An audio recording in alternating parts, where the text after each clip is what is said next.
Ako ang iyong pusa, huwag kang magkaroon ng ibang alagang hayop sa harap ko. Mag-post ka ng mga pictures ko na cute ako. Huwag mo akong dedmahin. Alalahanin mo ang aking food bowl at panatilihin na puno ito.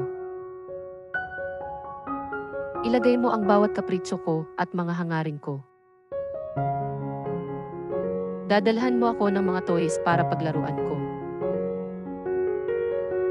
Ihanda mo ang iyong kandungan kung sakaling gusto kong humiga. Huwag mo akong istorbohin kapag natutulog ako. Huwag magsinungaling kapag pupunta tayo sa vet.